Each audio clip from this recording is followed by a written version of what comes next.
할렐루야. 하나님께는 영광되고 우리들에게는 은혜가 넘치는 귀한 말씀의 시간이 되기를 바랍니다.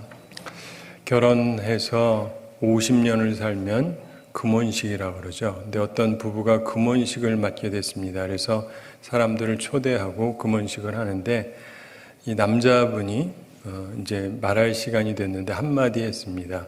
사실 제가 그동안 숨겨놨던 비밀이 하나 있습니다. 제가 제 아내 말고요 또 다른 여자를 사랑하고 있었습니다. 갑자기 이 뭔 소리야 하면서 그럽니다. 그 사람이 누구냐면 바로 제 어머니였습니다. 그때 이렇게 웃고 지나갔습니다. 그거를 봤던 사람 중에 어떤 젊은 목사님이 있었어요. 부목사님인데 저거 재밌다. 나도 저거 써먹어야 되겠다. 그래가지고 다음에 자기 교회에서 설교할 시간이 됐습니다. 그 설교 시간에 얘기했습니다. 여러분, 제가 제 아내 말고 따로 사랑하는 여자가 하나 있습니다. 그때 갑자기 표정들이 이상해지고 웅성웅성하고 막 그럽니다. 그때 이분이 당황을 했어요. 그 다음 뭐 말해야 되는지 생각이 나질 않아요. 그래가지고 그랬습니다. 근데 그 여자가 누군지 기억이 나질 않습니다. 그 다음날 보따리 쌌다는 얘기가 있습니다.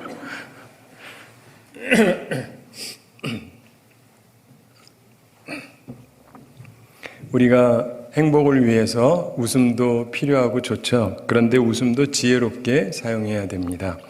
우리 행복을 위한 초점이라는 주제로 말씀을 나누고 있습니다. 지난주에 바른 긍지를 가지라 이런 말씀을 나눴습니다. 오늘은 바른 우선순위를 가지라 이런 제목으로 말씀을 나눕니다. 우린 다 우선순위가 있어요. 근데 바른 우선순위를 가져야 됩니다. 30년 전에 한국 갤럽 조사에서 스트레스를 느끼는 사람에 대해서 조사했던 적이 있습니다.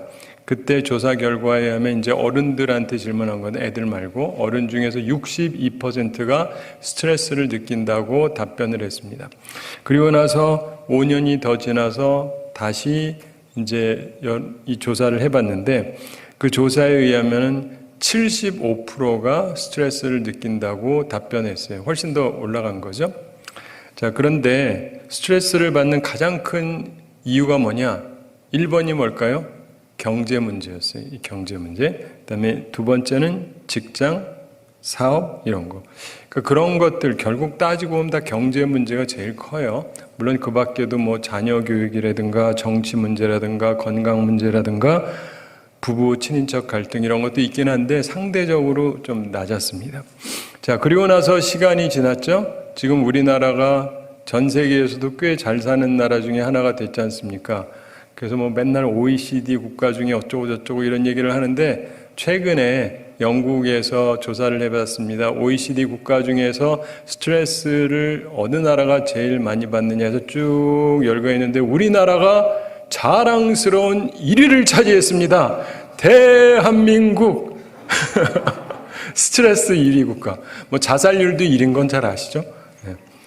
근데 참 안 좋은 거예요. 그래서 서점에 가보면은요, 책들 중에서 마음의 평정을 위한 지침들이 많습니다. 염려 극복을 위해서 적극적으로는 성공하는 방법이라든가 돈 버는 법이라든가 뭐 이런 얘기들이 나오고 소극적으로는 마음을 좀 차분하게 다스릴 수 있는 그런 책들이 있습니다. 어떤 경우는 뭐 여행을 위한 책들도 있고 그 전부 다 스트레스 염려를 극복하기 위한 방법입니다. 근데 그런 거를 하는데도 여전히 우리나라는 1등이란 말이에요. 그래서 도대체 이걸 어떻게 해야 되는가? 스트레스에서 어떻게 벗어날 수 있는가? 염려 극복을 어떻게 할 수 있느냐? 방법을 예수님께서 말씀해 주셨습니다. 예수님이 하신 방법은 굉장히 간단한 것 같은데 그게 뭐냐면 하나님을 잘 섬겨야 된다는 얘기예요. 그래서 하나님 먼저 섬겨야 된다. 이게 예수님의 스트레스 해결 방식입니다. 들으면 에게 그럴지 몰라도 주님이 하신 말씀이니까 일단은 염두에 두시기 바랍니다. 자, 우리가 예수님의 말씀이 왜 의미가 있고 실제로 그렇게 되는지를 오늘 설교 말씀을 통해서 깨달음을 얻게 되기를 원하는데요. 인생 사는 방법은 크게 두 종류로 나눌 수 있습니다. 하나는 염려하는 삶, 하나는 행복한 삶입니다.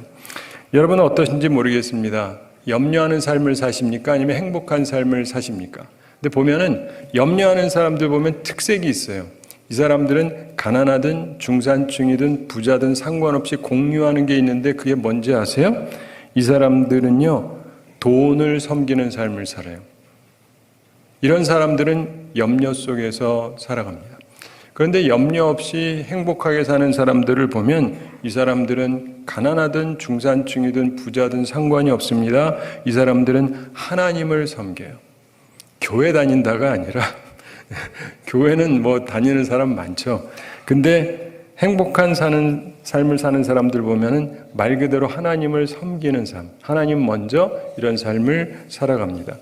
근데 그게 왜 행복에 도움이 되냐면요, 돈은 맨날 왔다 갔다 해요. 그래서 들어오는 거는 어려운 것 같은데 나갈 때 보면 또 순식간에 나가버리고, 근데 하나님은요 변함이 없으시잖아요. 동일하신 분이세요. 그래서 그분에게 신뢰를 두면 평안과 행복을 누릴 수가 있습니다. 자, 사랑하는 성도 여러분, 우선 염려하는 삶에 대해서 한번 생각해 보겠습니다. 우리가 빠지기 쉬운 함정이 있어요. 우리가 빠지기 쉬운 덫이 있거든요. 우리가 왜 그 덫에 걸리는지를 이해할 필요가 있습니다. 그리고 거기에서 벗어나는 우리가 되어야 되는데, 자, 사람들이 왜 염려하느냐? 염려하는데도 이유가 있습니다. 뭐 괜히 하는 건 아니에요. 염려하는 삶을 세 단계로 생각할 수 있습니다. 우선 1단계, 준비의 중요성을 깨닫는 것입니다. 이건 잘못된 게 아니에요. 준비의 중요성을 깨닫는다. 굉장히 이성적인 것이죠. 사람은 인생을 살면서 준비의 중요성을 깨닫게 됩니다. 뭐 그냥 살아도 되는데 그래도 미래 준비를 해두면 내일이 좀 편안해지죠. 우리 한국 사회는 특별히 경쟁 사회이기 때문에 미리 공부해 놓고 막 그러잖아요. 그러면 도움된다라는 걸 많이 압니다. 근데 사람들이 준비의 중요성을 느끼게 됩니다. 유태인들은요, 12살 때 돈 모아서 투자를 시켜줘요. 모르셨죠? 그래서 그 사람들이 돈 버는 거예요. 주식 투자의 제일 핵심 중에 하나가 뭐냐면, 나 주식 가르치려는 건 아니고 오래 둬야 돼요. 오래 두는데 이 사람들이 12살 때 모아서 집어넣어요. 그래가지고 유태인들 중에 집 없는 사람이 거의 없어요. 오래 뒀기 때문에. 꼭 그러시란 뜻은 아니고 그냥 참고로 말씀드리는 겁니다. 근데 여러분 생각해 보세요. 수백 년 전에 은퇴연금 그런 거 없었습니다. 근데 요즘 젊은이들은요, 벌써 은퇴 생각하고 은퇴 후의 삶을 준비합니다. 준비의 중요성을 생각하기 때문이죠. 준비의 중요성을 깨닫는다는 게 나쁜 것은 아니에요. 그러나 그 다음 단계부터가 문제입니다. 염려하는 삶의 두 번째 단계는요, 준비를 위해서 염려하기 시작한다는 거예요. 염려하기 시작을 한다. 그냥 준비하는 건 상관없어요. 근데 염려하는 건 별개의 문제입니다. 사람이 준비의 중요성을 느끼면서 준비를 위한 염려를 하기 시작을 하는데요. 물론 처음엔 걱정하지 않죠. 가볍게 생각합니다. 그런데 오늘을 충실히 사는 것을 잊어버리고 너무 내일 일을 자꾸 생각하다 보면은요, 점점 두려워지기 시작합니다. 걱정이 되기 시작을 해요. 아이, 5살짜리가 오늘 살면 되지. 근데 초등학교 가고 중학교 가고 고등학교 가고 대학 가는 거를 생각을 하면요, 편안하지가 않습니다.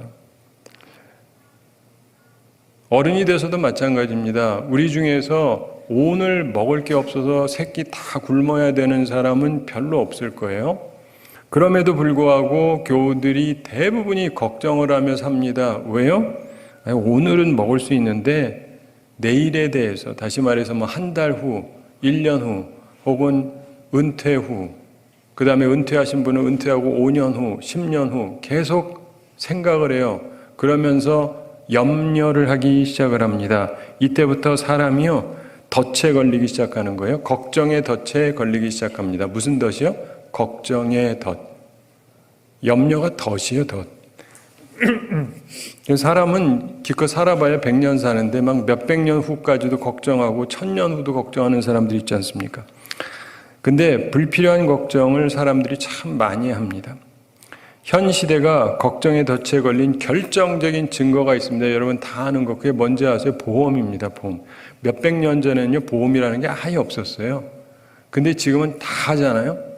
다 합니다. 그리고 어떤 것은 국가에서 보험을 들게 만듭니다. 안 들면은 처벌을 할 정도예요. 이게 다 왜 그럽니까? 염려하기 때문에 그런 것입니다. 보험 들지 말라는 것이 아니고 보험사 없애자는 얘기가 아니고 단지 우리들이 지금 기반에 깔고 있는 이 염려라고 하는 이 시대의 표상을 이해하시라는 것입니다. 어떤 경우는 이 보험도 들어야 되고, 근데 어쨌든 어느 시대보다 우리가 잘 사는 현대를 살고 있는데 오히려 더더욱 염려의 덫에 걸려 있습니다. 염려하는 삶의 세 번째 단계가 있습니다. 두 번째 단계를 넘어가면 그 다음에는 마지막 단계로 물질을 숭배하게 돼요. 물질 만능주의를 갖게 됩니다. 사람이 염려하는 게 뭐냐? 보통들 사랑에 대해서 걱정하나요? 아니요. 물질에 대해서 걱정을 많이 합니다. 사랑하는 사람과 결혼해서 살다가 사랑에 이상이 생길 때 이 사랑을 다시 회복시킬 준비하는 사람 거의 없습니다. 생각도 안 해요. 단지 물질만 생각을 합니다. 그래서 결국 물질을 중시하고 결국 물질을 숭배하는 단계에 도달합니다. 이것이 현실의 모습입니다. 결혼해서 집을 산다 뭘 한다 이게 누구 거냐가 중요합니까? 같이 계속 살 거면? 근데 요즘 사람들은 그거 다 따져요. 왜요? 갈라질 걸 생각하는 거예요. 첫판부터. 처음부터 갈라질 걸 생각을 하는 거예요. 그리고는 갈라졌을 때 사랑의 문제가 아니라 물질을 어떻게 내가 챙길 거냐를 생각해요. 이 시대는 사랑이 앞서는 시대가 아니에요. 물질이 모든 것에 위에 올라가 있습니다. 근데 사실 요즘이 좀 심하긴 하지만 옛날에도 그랬어요. 예수님 시대에도. 그러면서 예수님께서 인간의 불행의 근본적인 게 무엇인지를 분명하게 지적을 하신 거예요. 예수님께서는 사람들의 불행의 문제를 직시하셨습니다. 사람들의 문제는요, 하나님을 섬기는 것을 떠나서 물질에, 돈에 그들의 신뢰를 두는 것이 문제였던 것입니다. 그것은 2000년도 그렇고 2000년 전도 그렇고 지금도 그렇습니다. 그래서 예수님께서 인생에 관해서 중요한 선언을 하십니다. 오늘 본문에 그 말씀이 나옵니다. 행복을 위한 바른 초점을 위해서 예수님께서 말씀하십니다. 바른 우선순위를 두라고 말씀하십니다. 예수님의 선언은 세 가지로 크게 나눌 수가 있습니다. 우선 첫째로 인생에 관해 선포하신 말씀, 그것은 한 사람이 두 주인을 섬기지 못한다. 한 사람이 두 주인을 섬기지 못한다. 다시 한번 말씀드립니다. 한 사람이 두 주인을 섬기지 못한다. 이 예수님의 선언이에요. 본문 24절 함께 읽어보겠습니다. 한 사람이 두 주인을 섬기지 못할 것이니 혹 이를 미워하고 저를 사랑하거나 혹 이를 중히 여기고 저를 경히 여김이라. 너희가 하나님과 재물을 겸하여 섬기지 못하느니라. 아멘. 한 사람이 두 주인을 섬기지 못할 거라고 말씀하셨습니다. 여기서 주인은 절대적 소유권을 가진 자를 말하는 것이죠. 종은 노예를 의미합니다. 예수님께서는 하나님이 우리의 주인이시든 재물이 우리의 주인이 되든 둘 중에 하나의 선택밖에 없다고 말씀하십니다.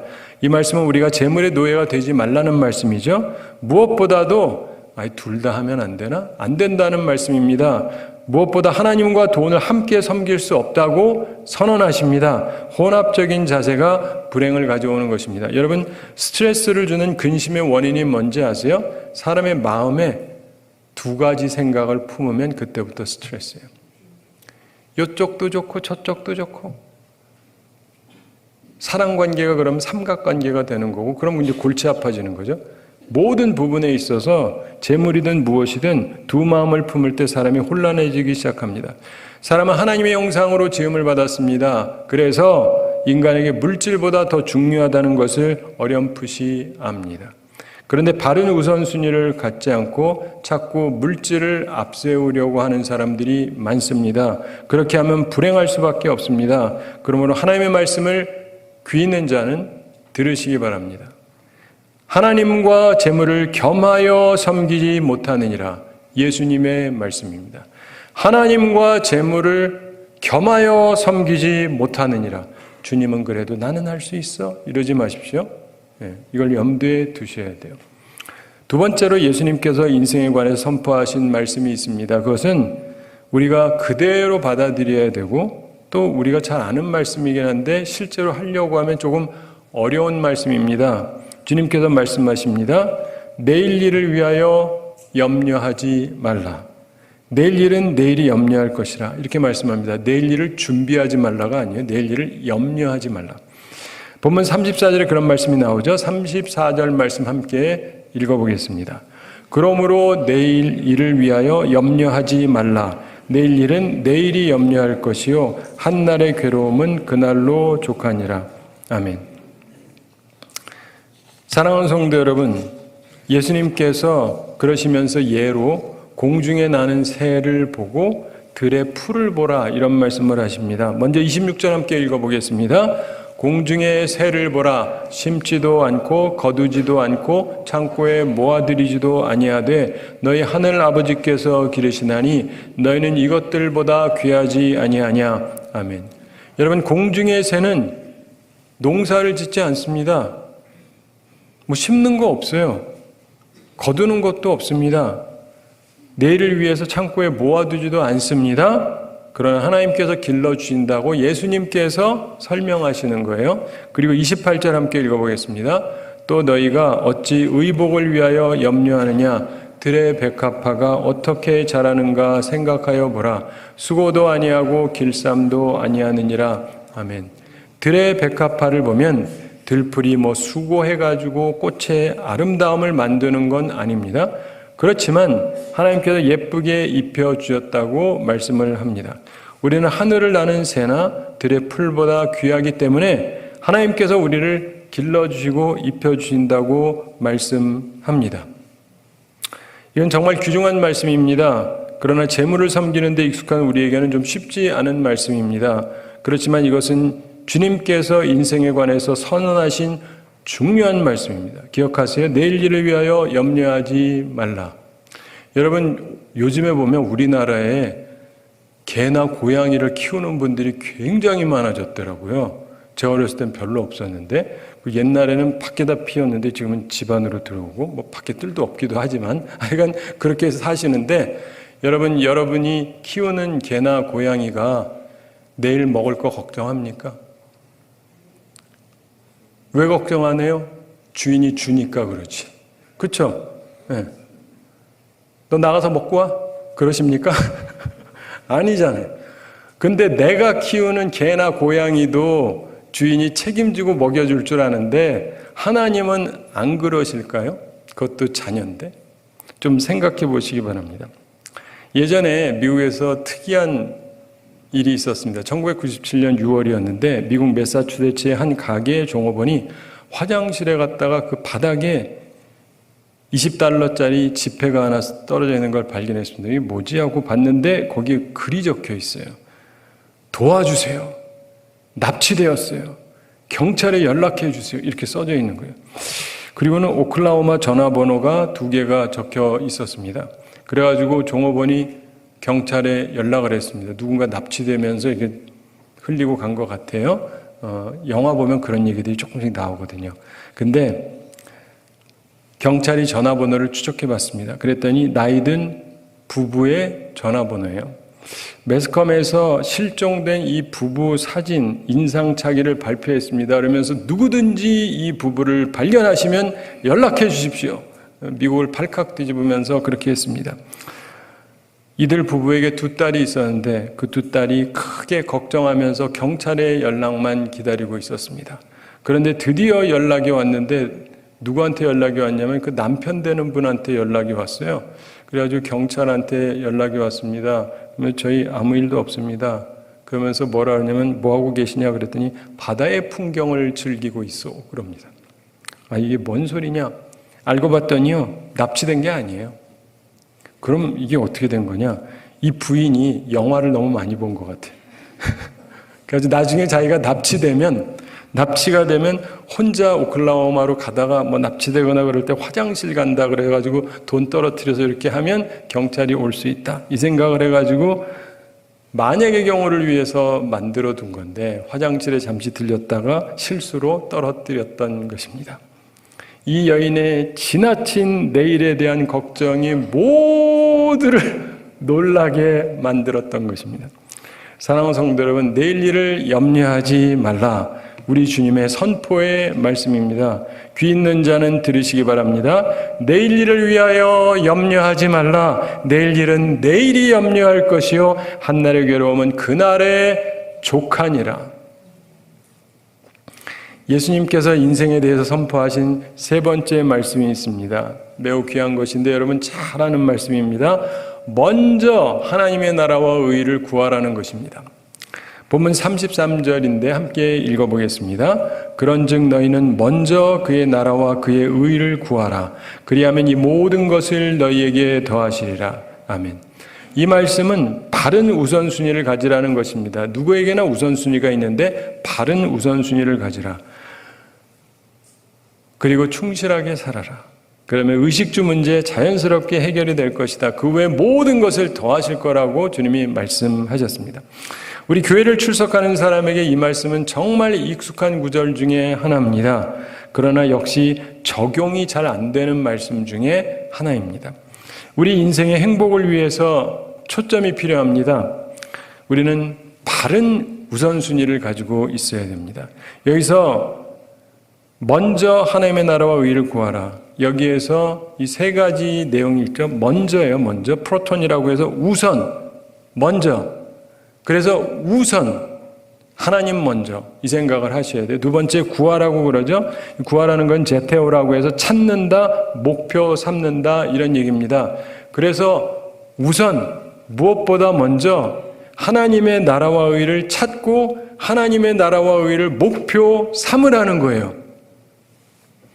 그리고 세 번째, 이 표면적으로는 나와 있지 않지만 이게 현재 시제입니다. 이 말은 무슨 말이냐면 헬라어에서는 이 계속이라는 뜻이에요. 그러니까 하나님의 나라와 의의를 제가 먼저 구했던 적이 있습니다. 제가 몇 번 그랬던 적이 있습니다. 제가 때때로 하나님의 나라와 의의를 먼저 구합니다. 그러면 안 되고 항상 계속 하나님의 나라와 의의를 먼저 구하라는 거예요. 그러니까 오늘도 여러분 주님 앞에 오셨죠? 주님께 예배드리려고 항상 그러셔야 돼요. 뭐 별로 할 일이 없어가지고 왔고 이러는 것이 아니라 항상 하나님의 나라와 의의를 먼저 구해야 돼요. 근데 그러면 나머지를 주님이 더해 주시겠다. 문제 해결해 주셨다는 거예요. 우리 이렇게 주일날 일도 안 하고 이러니까 다 굶어 죽고 계시죠? 아니잖아요. 우리 인생을 살아가면서 하나님의 나라와 의의를 구하면 하나님이 그 외의 모든 것을 책임져 주십니다. 이 선언을 꼭 기억하셔야 돼요. 그리고 이제 행복한 삶을 살아야 되는데 행복한 삶을 살기 위해서 오늘 본문을 근거로 해서 먼저 하나님의 나라와 의의를 구해야 되고 바른 우선순위를 가져야 되고 그러면서 본문을 근거로 세 가지 적용점으로 생각하면서 살아갈 일이 있습니다. 세 가지 중요한 인식이 필요한데 생각해야 되는 바가 있습니다. 첫째가 뭐냐면 나는 참새보다 귀하고 들풀보다 귀하다는 것입니다. 자, 한번 따라해 보세요. 나는 참새보다 귀하다. 나는 들풀보다 귀하다. 이걸 합쳐서 나는 참새보다 귀하고 들풀보다 귀하다. 이거 틀렸다고 생각하는 분 계세요? 맞는 말이잖아요. 참새보다야 귀하지 들풀보다야 귀하죠. 근데 예수님께서 하신 말씀입니다. 26절에서 너희는 공중의 새들보다 귀하다고 말씀하고 30절에서 너희는 들풀보다 귀하다고 말씀하셨습니다. 참새는 말씀드린 것처럼 준비할 줄을 몰라요. 심을 줄도 모르고 거둘 줄도 모르고 모을 줄도 모릅니다.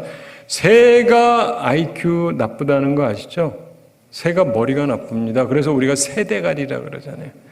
그러니까 그렇게 머리가 나빠요. 그런데 얘들이 먹고 산단 말이에요. 하나님께서 길러주시기 때문에 그런 것입니다. 들풀은 멋진 꽃을 피우기는 하지만은 수고하지 않습니다. 길쌈도 하지 않습니다. 그러나 예쁜 꽃을 피우죠. 하나님이 입혀주시기 때문입니다. 우리는 들풀보다 귀한 존재입니다. 사랑하는 성도 여러분, 스스로에게 선언하실 필요가 있습니다. 나는 참새보다 귀하고 들풀보다 귀하다. 사랑하는 성도 여러분, 살아가면서 불행해지고 싶으시면요, 부자 보세요. 똑똑한 사람 보세요. 살기가 싫어져요. 그러지 마시고 머리 나쁜 새를 보세요. 들풀을 보세요. 예수님이 가르쳐 주신 거예요. 무엇을 봐야 되느냐를. 그러면은요, 살맛이 납니다. 나는 참새보다 귀하고 들풀보다 귀하다. 뭐 생각해봐도 맞잖아요. 그러면 새로운 힘이 솟아나기 시작을 합니다. 인생의 행복은 바른 초점을 가지는 데서부터 시작이 됩니다. 말씀의 선포가 내 삶에 우선될 때 행복을 느끼게 돼요. 그러니까 여러분이 혼자 있을 때 그러세요. 나는 참새보다 귀하다. 나는 들풀보다 귀하다. 맞잖아요. 이걸 선포를 하셔야 돼요. 자기한테. 그러면서 힘을 내셔야 됩니다. 두 번째, 선포할 말이 있습니다. 나에게는 하늘아버지가 계시다. 한번 따라해 보세요. 나에게는 하늘아버지가 계시다. 나에게는 하늘아버지가 계시다. 다시 한 번 더, 나에게는 하늘아버지가 계시다. 네, 감사합니다.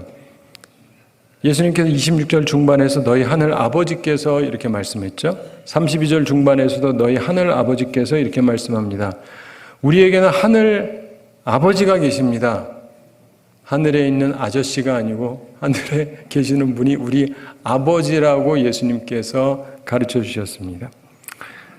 이 세상을 창조하시고 주관하시는 그 하나님께서 우리의 아버지시라는 것을 스스로에게 얘기할 필요가 있습니다. 사랑하는 성도 여러분, 스스로에게 선언하세요. 나에게는 하늘 아버지가 계시다. 네, 재벌 회장이 내 아버지였으면 그러지 마시고, 재벌도 망해요. 재벌도 죽습니다. 그러나 하나님은 망하시는 법이 없고 영원한 생명을 가지고 계십니다. 영원한 부를 소유하고 계시죠. 그분이 우리 아버지시라니까요. 행복과 영원함을 가지고 계신 하늘 아버지를 바라보세요. 그리고 선언하세요. 나에게는 하늘 아버지가 계시다. 네, 그러면 생명력을 느끼게 될 것입니다. 인생의 행복은 바른 초점을 가질 때, 하나님의 말씀이 우선될 때 생겨나는 것입니다. 세 번째로 우리가 선포해야 될 것은 참새와 들풀도 돌보시는 하늘아버지께서 나를 분명히 돌보아 주실 것이다 라고 하는 것입니다. 참새와 들풀도 돌보시는 하늘아버지께서 나를 분명히 돌보아 주실 것이다. 한번 해보실까요? 참새와 들풀도 돌보시는 하늘 아버지께서 나를 분명히 돌보아 주실 것이다. 아멘. 다 기억하기 힘들면 마지막 나를 분명히 돌보아 주실 것이다. 해보세요. 나를 분명히 돌보아 주실 것이다. 네, 그 정도는 기억하실 수 있으시죠? 자, 예수님께서 26절에서 공중의 새를 기르시는 하늘 아버지께서 우리를 더욱 귀하게 여기신다고 말씀합니다. 즉 우리를 돌보아 주실 것이라는 말씀입니다. 또한 30절에서 들풀을 입히시는 하나님께서 하물며 우리를 입히지 않겠느냐라고 말씀하십니다. 즉 우리를 잘 돌보아 주실 것이라고 하는 말씀입니다. 사랑하는 성도 여러분, 따라서 이렇게 스스로에게 선언하셔야 돼요. 참새와 들풀도 돌보시는 하늘 아버지께서 나를 분명히 돌보아 주실 것이다.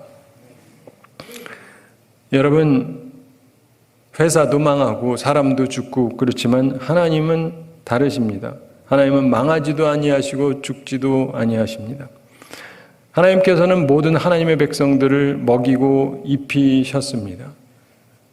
옛날에도 입히셨고 지금도 입히시고 앞으로도 입히실 것입니다. 우리 한국 속담에 이런 말 있죠. 걱정도 팔자다. 차들 하시네. 성경 얘기는 아닙니다. 근데 어떤 사람 보면 혼자 사서 걱정을 다 해요. 제발 그러고 살지 마세요. 그런 사람은 하나님 모르니까 뭐 그렇다 치고, 여러분은 염려하지 마세요. 하나님의 백성은 염려하지 말아야 됩니다. 27절 함께 읽어보겠습니다. 너희 중에 누가 염려함으로 그 길을 한 자라도 더할 수 있겠느냐. 아멘. 한 자라는 게 30cm거든요. 남의 키가 안 크지. 어떻게 해야 크지? 그럼 30cm가 막 자랍니까? 안 되는 거 다 아시잖아요. 염려는 무가치한 것입니다. 단지 제가 어렸을 때부터 키 크고 싶은 사람이 있으면 꼭 얘기를 해줘요. 중2 때가 중요하다. 중학교 때. 그때 잘 먹어야 돼요. 그러면 쑥쑥쑥쑥 자랍니다. 제 말 듣고 큰 사람들 무진장 많아요. 제가 맏아들한테 얘기했는데 맏아들은 그렇게 못했고 둘째 아들이 열심히 마시더니 180 이상 컸어요. 근데 진짜 어떤 것들은요, 걱정할 필요가 없이 그냥 말씀 따라서 하면은 되는데, 근데 하나님께서 우리를 길러주신다는 그 부분을 놓치시면 안 됩니다. 우리의 염려는요, 솔직히 아무 소용이 없습니다. 그런데 하나님께서 우리를 지켜주신다고 말씀하지 않습니까? 여러분, 제가 오늘 고양이, 강아지 얘기를 조금 하면서 다시 한번 예로 말씀을 드리는데, 고양이랑 개를 키우는 분들이 키우면서 얘들이 맨날 오늘 나 밥 먹을 수 있을까? 내 주인이 밥 줄까? 이런 걱정하면서 산다고 생각해 보세요. 다 지금 비웃으시죠? 그럴 리가 있을까? 아니잖아요. 진짜 못된 주인이 아니면은 밥 주잖아요. 그러면은 사람들이 그런데 개나 고양이를 왜 키웁니까? 키우면 자기 좋아할 줄 알고 또 잘해주는 거 아니겠어요? 그래서 강아지 같은 경우는 주인이 오면 막 반갑다고 그러고 뛰고 꼬리 흔들고 막 핥아대고 막 이러니까 기분 좋아서 키우기도 하고. 그런데 우리가 보면은요, 하나님께서 우리한테 원하시는 게 뭐겠어요? 하나님은 우리한테 다 주시려고 하신다니까요. 그러니까 맨날 지금도 그래도 목사는 저래도 나는 내일 살 걱정을 해야 돼. 그래서 계속 걱정만 하는 사람이 하나님 보시기에 어떠시겠어요? 오히려 하나님 앞에서 기뻐하고 즐거워하고 하나님을 즐겁게 해드리려고, 그럼 하나님께서 전능하신 분이기 때문에 알아서 다 해주신다는 거예요. 이게 예수님의 원리입니다. 말씀. 사랑하는 성도 여러분, 행복을 위한 바른 초점을 가지시기 바랍니다. 바른 우선순위를 우리가 가져야 됩니다. 그래서 하나님의 나라와 의를 먼저 구하셔야 돼요. 항상 하나님 먼저. 그렇게 생각하면서 사시게 되기 바랍니다. 제가 한 가지 이야기 말씀드리면서 오늘 말씀 마치겠습니다. 이것은 그냥 상상 속의 이야기니까 생각을 해보시라는 거예요. 자, 여러분 중에 내가 부모라고 치고, 부모님들이 많이 계시는데 부모님들이라고 치고, 그리고 내가 돈도 무진장 많다고 생각해 보세요. 없어도. 하여간 내가 돈 무진장 많다. 돈 무진장 많다. 무진장 많다. 그냥 생각이지만. 그러니까 무진장 많다고 치고. 그 다음에 내가 자식이 있다고 생각을 해보세요. 하나, 둘, 셋, 하여간 여럿 있다고 생각해 보세요. 없어도. 하여간 자식이 있다고 치고. 그리고 이제 생각을 해보십시오. 내가 부자예요. 내가 아버지고 어머니예요. 그런데 나한테 자식이 있어요. 근데 걔가 나를 볼 때 어떻게 봐야 괜찮겠습니까? 아버지, 어머니로 봐야 좋죠? 나를 딱 볼 때 돈 있는 분, 돈 많은 분, 이렇게 보면 기분 좀 그렇죠? 그러면서 내 돈밖에 생각을 안 해요. 그럼 기분 좋습니까? 기분 나쁘죠. 남도 아니고 부모 자식 간에. 게다가 그거보다 조금 그래도 나는 좀 더 올려서 그 부모님 존중은 한다. 나 부모님 사랑하긴 하는데 부모님의 돈도 좋아. 이러는 자식하고 난 부모님으로 만족합니다 하는 애하고 누가 더 마음에 가세요? 뻔한 얘기죠. 하나님 입장에서 생각을 해보시라고요. 하나님께서 하나님의 아버지 하시고 우리 자녀로 만들기로 하셨는데 하나님을 보기만 하면 돈 돈을 주실까? 이것만 생각하는 자녀하고 혹은 하나님도 섬기지만 돈도 주셔야지 하는 사람이랑 그냥 하나님한테 집중하는 사람이랑 하나님이 누구한테 돈을 더 주시겠어요? 여러분이 부모라면 돈 생각 안 하는 애한테 더 주죠. 그렇죠? 이거를 좀 생각을 해보셔야 돼요. 그리고 그 다음에 부모님에게 이 관계 속에서 살아가는데 그것도 그렇지만 그 다음에 염려를 한다고 생각해 보세요. 내가 부자라니까요. 여러분이 부자라니까요. 먹고 살 걱정이 없어요. 근데 얘가 맨날 걱정을 해요. 의식주 문제 가지고 계속 고민을 합니다. 짜증나지 않으세요? 짜증나지 않으세요? 내가 부자인데 내가 충분히 해줄 수 있는데 걔는 혼자 계속 고심을 해. 짜증나. 이해가 되시죠? 그러니까 하나님 앞에서 여러분의 위치를 좀 생각해 보세요. 하나님이 우리 보시기 어떨까? 얘는 맨날 내가 있는데도 맨날 걱정만 해. 그러면은 기분이 좋으시겠냐고요. 그리고 또 하나 얘기했던 것처럼 하나님의 나라와 의를 먼저 구한다.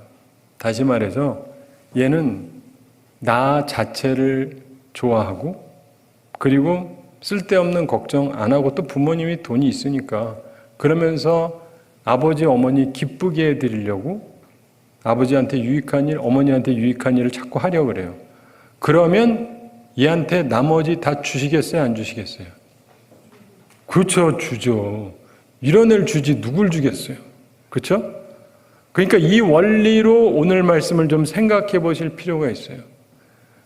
많은 사람들이 교회를 다니기는 하는데 하나님을 섬긴다라고 하는데 하나님을 하나님답게 예우하고 있지를 않아요. 예의가 없어요.